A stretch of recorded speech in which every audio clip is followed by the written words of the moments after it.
Welcome to Rich Conversations. Right now, we're at the Field Museum here in Chicago. This is my favorite place to come in the city. I just love it. And today's like late summer, so people are back at school. It's a Monday. Everything's pretty chill. You come here on a weekend. There's a lot going on. So today we're here. It's very quiet. It's pretty chill. Some of the best days to come are in the winter when it's like 7 degrees, because you're like the only one in the museum, and it's very intimate. So you have like relationships with all these different exhibits and artifacts when you're like the only one here. But today, I just love coming here. When you walk in and these glass doors open, this whiff, you get this like whiff. There's a certain smell of the Field Museum, and it reminds me of my great grandma's house when we used to go there when I was a kid.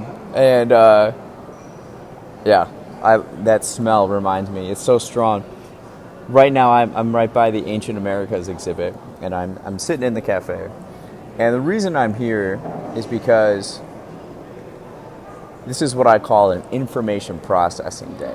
Okay, so I've talked about before how I'm like learning at such a high rate that I have these like epiphanies or revelations where I like fundamentally I have new information, and it's like upgrading my operating system, updating my operating system, where it's almost like you level up in a way based on all this information.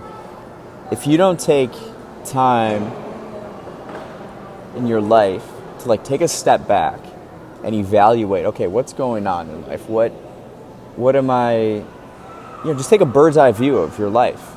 Because during this time, you're gaining more information about yourself and the world and everything that you're doing, right? And the last time I came to the Field Museum was right after the Bucks won the NBA title. So like fundamentally, life would be different since they won the title. And I just like, that the next day after they won, I smoking cigars the night before. It's just like, I just need to chill a little bit. I would just walk around the park for like an hour or so.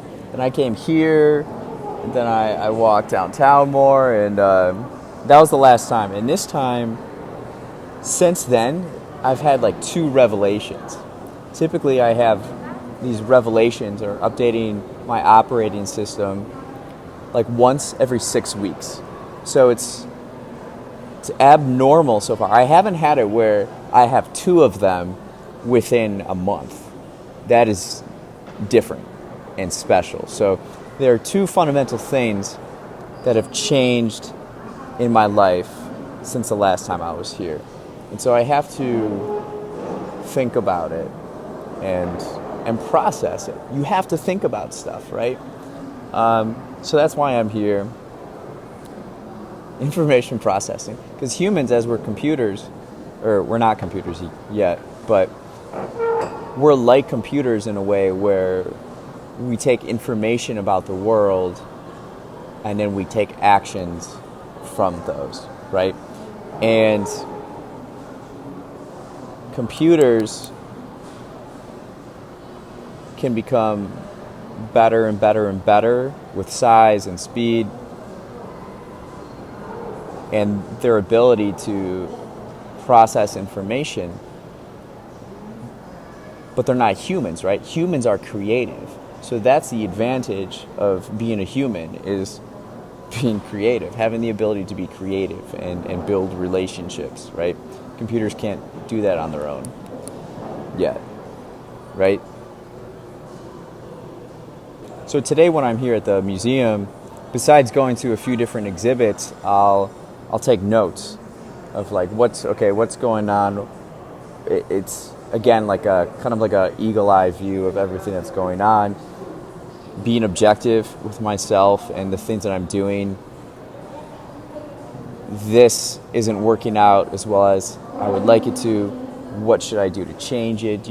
Just thinking about all these things and thinking about life as well.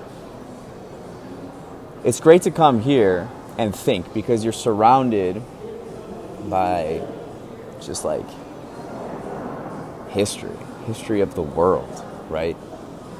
And so it puts into perspective while you're working to achieve your own goals or live the life you dream of living.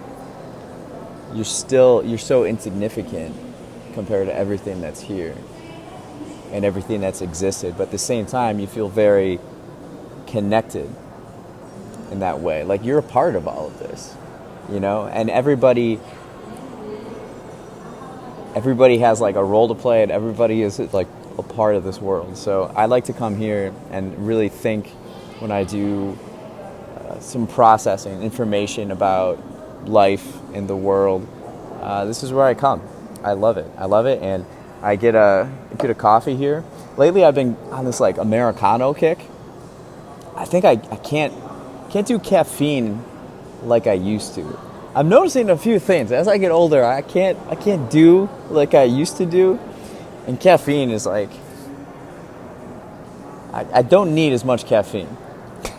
So I have an Americano. The first time I learned about what an Americano was, I was in Spain. I was in, what city was it? Sevilla. I was in Sevilla. This was like 4 years ago. And my caffeine addiction was a lot worse than, here. I just like, in America, just fill it up with black coffee. I don't put sugar. I don't put cream in it, just black. And